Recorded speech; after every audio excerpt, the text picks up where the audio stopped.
Hello friends, welcome back to my channel. मैंने सोचा बहुत दिनों से आपसे लाइव बात नहीं हुई है, तो मैंने सोचा आपसे थोड़ा बात कर लूँ। तो फ्रेंड्स, मैं डे 2 तक बना पाई थी वीडियो केवीएस का, और उसके बाद मैं नहीं बना पाई क्योंकि मेरी थोड़ी तबीयत ठीक नहीं थी। बट मैंने शूट किया था, तो मैं उसको पोस्ट कर दूँगी जल्दी। ठीक है। और कैसे हो आप सब, बताओ, ज़रूर बताना कमेंट में कि आप सब कैसे हो। आई होप आपको मेरी वीडियोस पसंद आ रही होंगी, इन्फॉर्मेटिव लग रही होंगी। अगर कुछ गलती हो जाए तो प्लीज़ माफ़ कर देना, और लाइक शेयर कमेंट सब्सक्राइब ज़रूर कर देना प्लीज़। बहुत मेहनत कर रही हूँ, जितना हो सकता है कर रही हूँ। तो मैंने सोचा आज आपसे मैं बात कर लूँ। फ्रेंड्स, यही है मेरा डेली रूटीन कि मैं इंग्लिश भी पढ़ रही हूँ। मैंने इंग्लिश के लिए नीतू मैम की बुक भी ले ली है कि मुझसे कोई केवीएस में गलती ना हो, तो मैंने नीतू मैम की बुक भी ले ली है। उसके बाद हिंदी भी मैं अच्छे से पढ़ रही हूँ। मैंने हिंदी की जितनी भी बुक्स थी मैंने सब खरीद ली है। हिंदी की सीरीज़ भी लेकर आना चाहती थी, आने वाली हूँ बहुत जल्द, लेकिन लाइक केवीएस का एग्ज़ाम है तो उसकी वजह से मैं ज़्यादा वीडियो में बना नहीं पा रही हूँ। और जितनी जल्दी मेरे से हो सकेगा मैं लेकर आऊँगी। अभी मैं कंप्यूटर के एब्रीवेशंस देखो मैं पोस्ट कर रही हूँ शॉर्ट्स पे, अगर आपको हेल्पफुल लगे तो आप प्लीज़ बताना। ठीक है। हिंदी भी पढ़ रही हूँ, इंग्लिश भी पढ़ रही हूँ। रीजनिंग मेरी अच्छी है तो मैं उस पर फोकस कर रही हूँ, बिल्कुल कर रही हूँ फोकस, लेकिन उतना नहीं कर पा रही हूँ। ठीक है। और मैथ्स पे मेरा पूरा फोकस है। मैथ्स में मैंने नंबर सिस्टम मेरा ऑलमोस्ट खत्म होने वाला है, मैं क्वेश्चन अटेम्प्ट कर रही हूँ। ठीक है। और आई होप आप सभी अच्छे होंगे और आप सबकी पढ़ाई बहुत अच्छी चल रही होगी।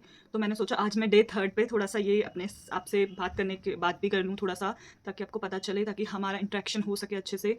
ठीक है। आप बताना आपको मेरी वीडियोस कैसी लग रही हैं। ओके फ्रेंड्स, तो आज का मैं टाइम टेबल और सब कुछ आपको शेयर वीडियो में ही कर दूंगी। और मैंने किस तरीके से पढ़ा है, क्या पढ़ा है, आपको कोई अगर नोट्स चाहिए तो मैंने टेलीग्राम चैनल बना लिया है, उसको प्लीज़ फॉलो करना। जो भी आपकी रिक्वायरमेंट्स हो आप बताना, मैं वहाँ पे पोस्ट कर दूंगी। ओके फ्रेंड्स, तो देखना मेरी सीरीज़ बाय।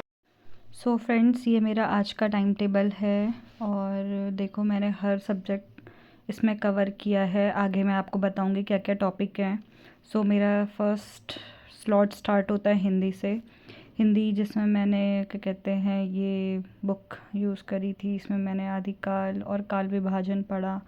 ठीक है। और मैंने इम्पॉर्टेंट पॉइंट्स को अंडरलाइन किया। और आई होप आपने भी, ये हिंदी के बच्चों ने ज़रूर ये बुक देखी होगी। और बस क्योंकि मेरा हिंदी मेन सब्जेक्ट है तो मैं चाहती हूँ कि मेरा एएमआरएस अगर क्लियर हो जाए तो ऐसा ना हो कि मुझे कुछ ना आता हो। तो मैं अभी से थोड़ा बहुत मैंने पढ़ना स्टार्ट कर दिया है, जितना हो सके मैं इसको टाइम दे रही हूँ।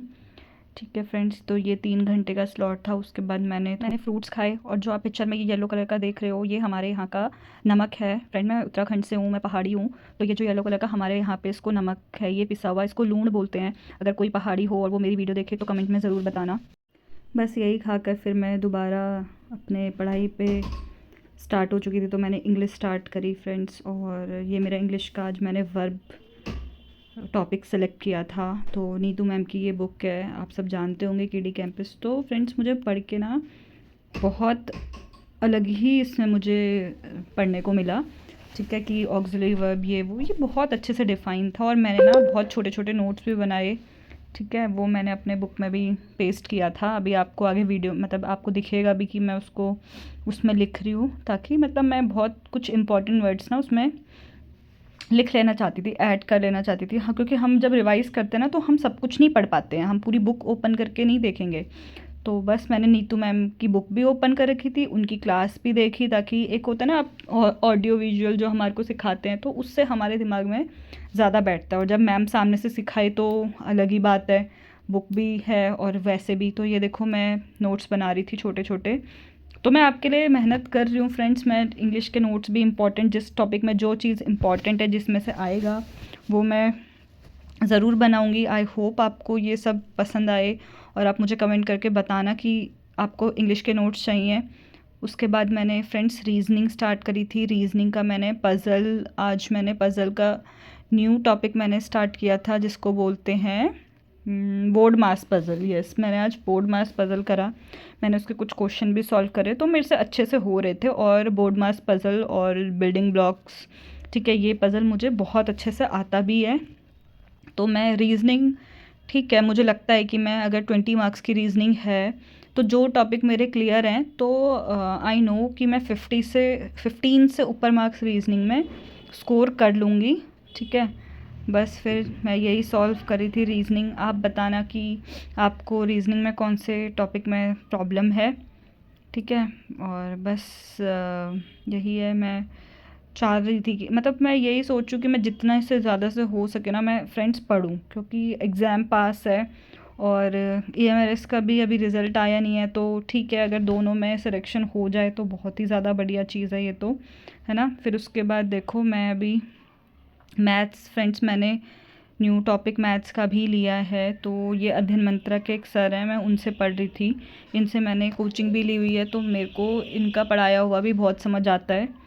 तो मैं इनसे पढ़ रही थी, मतलब इनफैक्ट मैं पढ़ नहीं रही थी, मेरा टॉपिक तो पहले ही मैं क्लियर कर चुकी थी, लेकिन मैं कुछ क्वेश्चंस हैं वो, ठीक है, मैं क्वेश्चन सॉल्व कर रही थी। तो आगे मैं अभी आपको दिखाऊंगी भी कि मैंने किस तरीके से क्वेश्चन सॉल्व करे हैं इसके, ठीक है। तो ये देखो फ्रेंड्स, ये मैंने सॉल्व किया था, क्योंकि मैथ्स तो आपको सॉल्व ही करना पड़ेगा, और फ्रैक्शन मैंने किया था।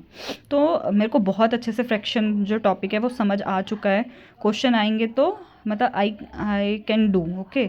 तो बस ये मैंने इसके देखो रेड से है ना, तो ये बहुत इंपॉर्टेंट पॉइंट्स थे जो आगे भी मैं कभी पढ़ूंगी तो मुझे याद रहने चाहिए। मैंने नोट भी ऐसे प्रिपेयर किया अलग से कि भाई जो ये चीज़ इंपॉर्टेंट है वो मैं पहले से ही प्रिपेयर करके रखूँ।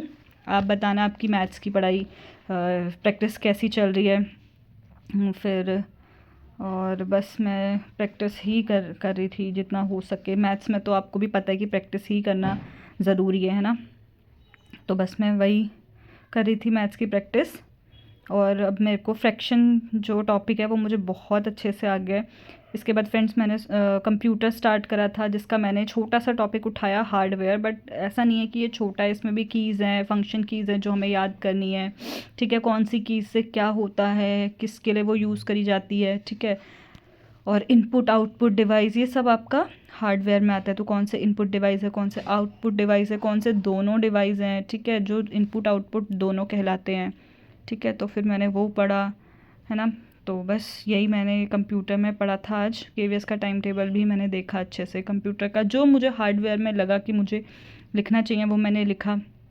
उसके बाद मैंने एक हार्डवेयर और सॉफ्टवेयर का मैंने क्लास भी लिया था। फ्रेंड्स वही है ना कि जहाँ से जितना हो सके ना मैं करने की कोशिश कर रही हूँ, ताकि मेरे एटलीस्ट मैं जिस टॉपिक में, जिस सब्जेक्ट में मैं मार्क स्कोर कर सकती हूँ उसमें मैं ज़रूर स्कोर करूँ, है ना। जैसे हमारा रीजनिंग है, हमारा कंप्यूटर है, ठीक है, ये ऐसे टॉपिक हैं जिसमें हम मार्क गेन कर सकते हैं। तो मेरा वही जो है एम है कि मैं यही करूँ, ठीक है। So friends that's it for the day. I hope you like my video. आपको मेरी वीडियो पसंद आई हो, अगर आपको मेरी वीडियो पसंद आई हो तो मेरे चैनल को लाइक शेयर सब्सक्राइब कर देना। मिलती हूँ आपसे अगली वीडियो में। Bye friends, bye, take care.